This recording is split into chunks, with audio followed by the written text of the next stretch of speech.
हमने पिछले वीडियो में वाजा इफ्रेंशिया तक देखा था, उसके एपिडिडाइमिस और वाजा इफ्रेंशिया का देखा था। अब हम आज के वीडियो में वाजा डिफरेंशिया तथा उसके बाद के जो भाग है जो हमारे प्रजनन तंत्र में सहायक होते हैं उसके बारे में हम पढ़ेंगे।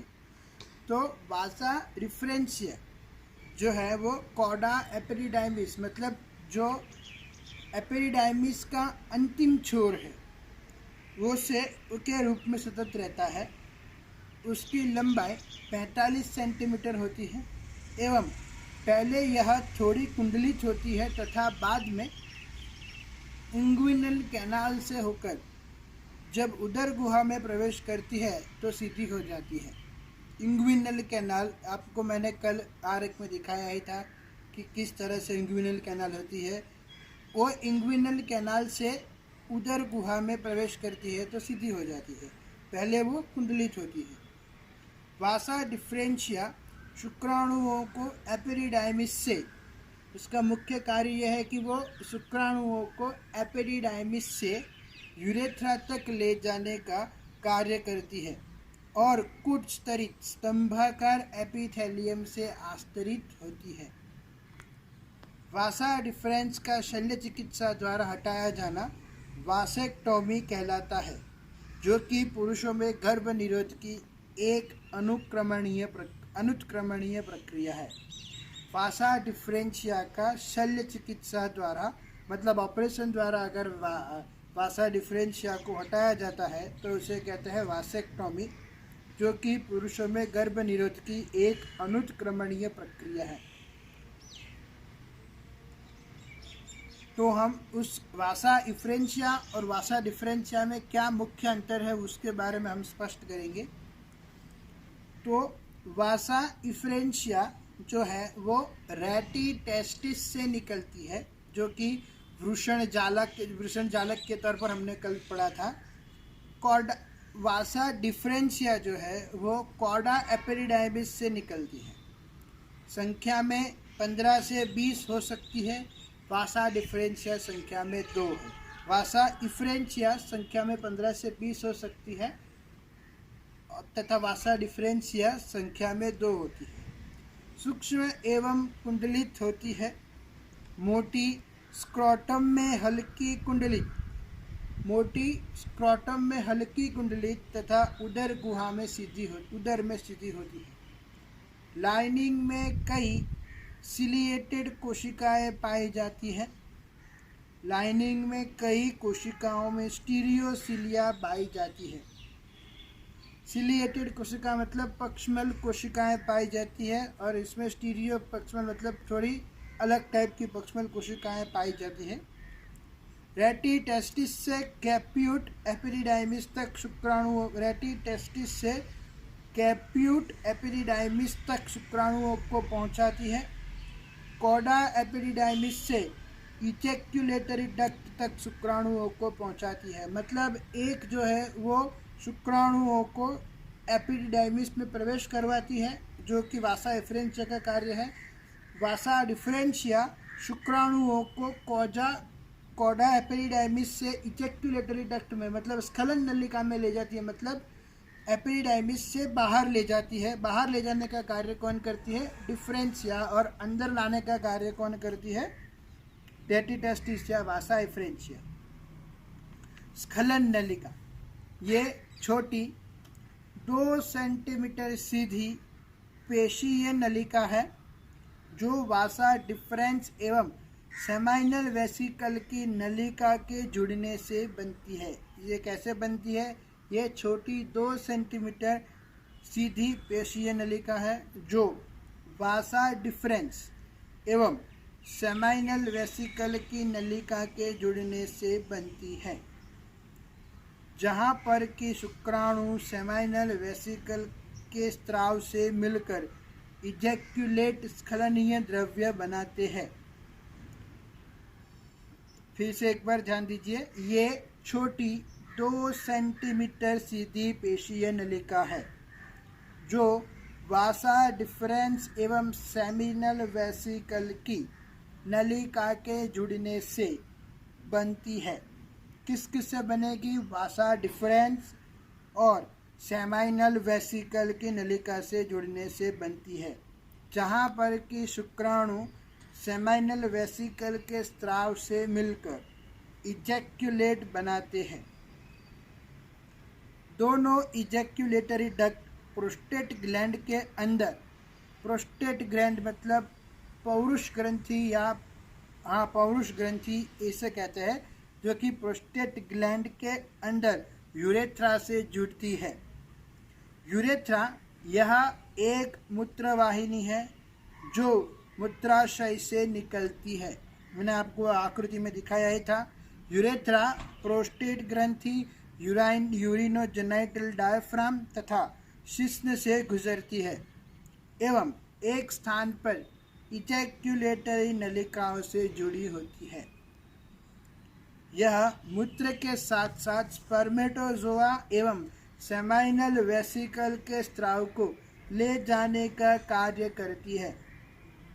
इसका कार्य क्या है कि ये मूत्र के साथ साथ स्पर्मेटोजोआ एवं सेमाइनल वेसिकल के स्राव को, मतलब वीर्य के स्राव को ले जाने का कार्य करती है। यह प्रोस्टेट ग्लैंड एवं काउपर्स ग्लैंड के स्राव को भी ग्रहण करती है। यूरेथ्रा लगभग 20 सेंटीमीटर लंबी नलिका होती है। यूरेथ्रा में 4 भाग पाए जाते हैं।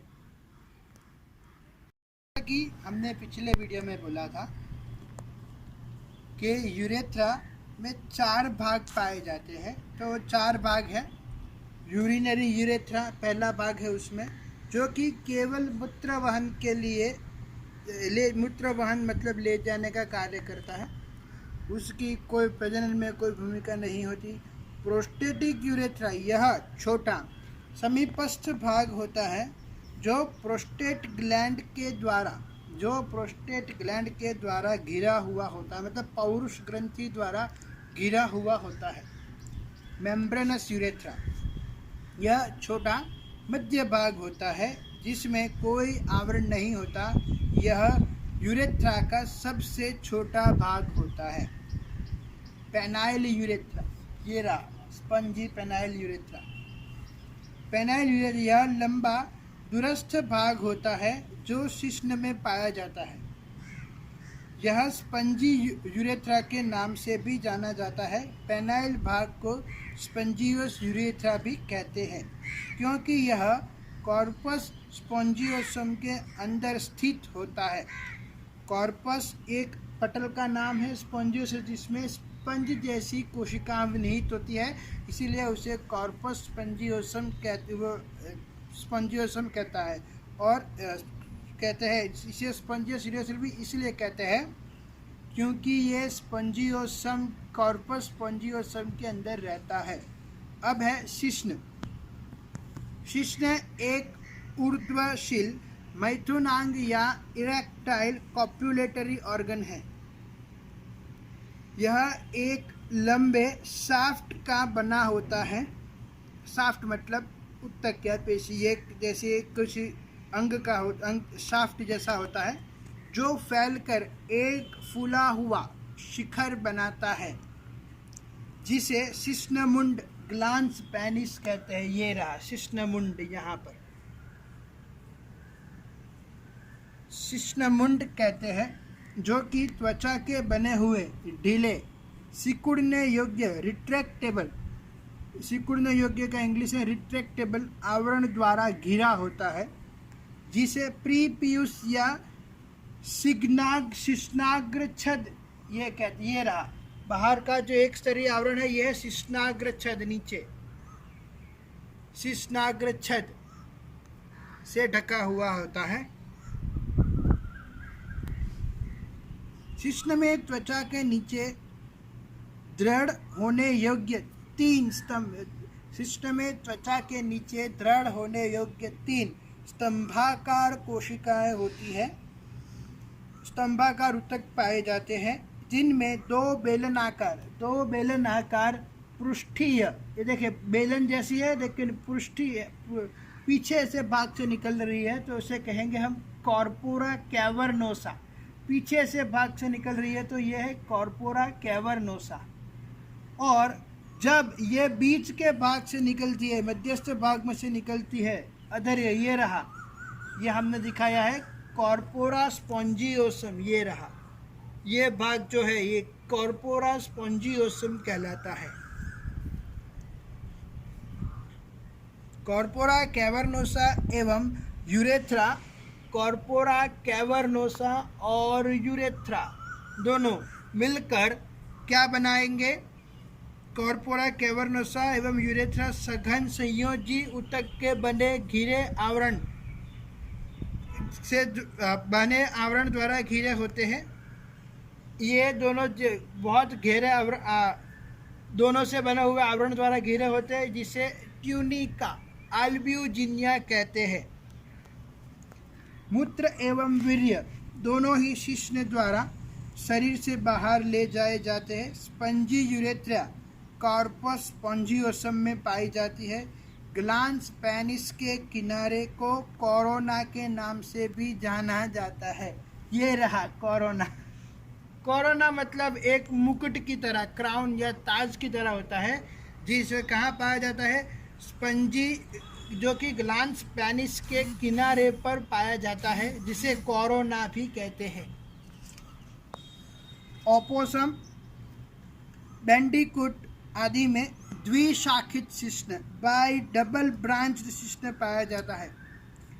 शुक्राणु संग्रहण, शुक्राणु अधिकतर वासा इफ्रेंशिया, शुक्राणु अधिकतर वासा इफ्रेंशिया, एपेरिडाइमिस एवं वासा डिफ्रेंशिया की समीपस्थ नलिकाओं में संग्रहित रहते हैं। कहाँ संग्रहित रहते हैं? अधिकतर वासा इफ्रेंशिया, एपिडिडाइमिस एवं वासा डिफ्रेंशिया की समीपस्थ नलिकाओं में संग्रहित रहते हैं। सहायक जनन ग्रंथि, एक्सेसरी सेक्स ग्लैंड्स, सहायक जनन ग्रंथियां द्वारा, जनन ग्रंथियों द्वारा एक पदार्थ स्रावित किया जाता है जो प्रजनन में सहायता करता है। यह ग्रंथियां निम्न है। पहला है शुक्राशय या सेमिनल वेसिकल्स। सेमिनल वेसिकल पेशीय दीवार युक्त लंबी थैलियाँ होती है। ये शुक्राणुओं को सक्रिय करने वाले पदार्थों को स्रावित करती है, जैसे फ्रुक्टोज, सिट्रेट, आइनोसिटोल, प्रोस्टाग्लैंडिन एवं अन्य प्रोटीन। कौन कौन से पदार्थ है जो इसके साथ स्रावित करती है? फ्रुक्टोज होता है, फिर सिट्रेट, आइनोसिटोल, प्रोस्टाग्लैंडिन एवं अन्य प्रोटीन। शुक्राणु फ्रुक्टोज को ऊर्जा के लिए उपयोग में लाता है। सेमाइनल वेसिकल से स्रावित होने वाला द्रव शुक्राणुओं को जीवित एवं गतिशील बनाए रखने में सहायक होता है। सेमाइनल वेसिकल का एक क्षारीय पोषक द्रव स्रावित करता है। सेमाइनल वेसिकल एक क्षारीय पोषक द्रव स्रावित करता है, जो कि वीर्य का 60% भाग बनाता है। सेमाइनल वेसिकल को यूटेरस मस्क्यूलिनस भी कहा जाता है। यह भ्रूण की मुलेरियन डक्ट द्वारा निर्मित होती है तथा मादा में यह ओविडक्ट मतलब अंडवाहिनी, ओविडक्ट या अंडवाहिनी बनाती है। सेमाइनल वेसिकल शुक्राणुओं को संग्रहित करने का कार्य नहीं करता है। सेमाइनल वेसिकल मूत्राशय एवं मलाशय के बीच पाया जाता है। बलात्कार का परीक्षण। फ्रुक्टोज, जो कि सेमाइनल द्रव में पाया जाता है, शरीर में और कहीं भी नहीं बनता है। विधि विज्ञान फॉरेंसिक साइंस में बलात्कार के परीक्षण के लिए उपयोग किया जाता है। मादा जनन नलिका में इसकी उपस्थिति लैंगिक समागम की पुष्टि करती है। प्रोस्टेट ग्लैंड यूरेथ्रा के प्रथम भाग को घेरे रहती है। इसके द्वारा एक हल्का अम्लीय pH लगभग 6.5 द्रव स्रावित किया जाता है, जो वीर्य का 25% हिस्सा बनाती है। यह स्राव शुक्राणुओं को पोषण एवं तैरने के लिए सक्रियता प्रदान करता है। तो शुक्राणुओं को तैरने के लिए पोषण कौन प्रदान करता है? प्रोस्टेट ग्लैंड द्वारा उन्हें पोषण और तैरने की शक्ति सक्रियता प्रदान होती है। यह शुक्राणुओं को गतिशील बनाने के लिए आवश्यक होता है। इसे शल्य क्रिया द्वारा हटा देने से वंध्यता उत्पन्न होती है। प्रोस्टेट ग्रंथि के स्राव में सिट्रिक एसिड, कैल्शियम एवं फॉस्फेट फाइब्रिनोजन एवं फाइब्रिनोलाइसिस पाया जाता है। कौन सा स्राव होता है? पहला तो साइट्रिक एसिड, कैल्शियम एवं फॉस्फेट फाइब्रिनोजन एवं फाइब्रिनोलाइसिन पाया जाता है। प्रोस्टेट ग्रंथि का स्राव सेमाइनल वेसिकल के स्राव के साथ मिलकर वीर्य को स्कंदित कोएगुलेट करता है। इस स्कंदित वीर्य में शुक्राणु की गतिशीलता कम हो जाती है, जिससे कि उसकी ऊर्जा संरक्षित रहती है। किंतु कुछ समय पश्चात फाइब्रिनोलाइसिन के कारण वीर्य पुनः तरल हो जाता है एवं इस वीर्य में शुक्राणु अब स्वतंत्रता पूर्वक गति कर सकते हैं।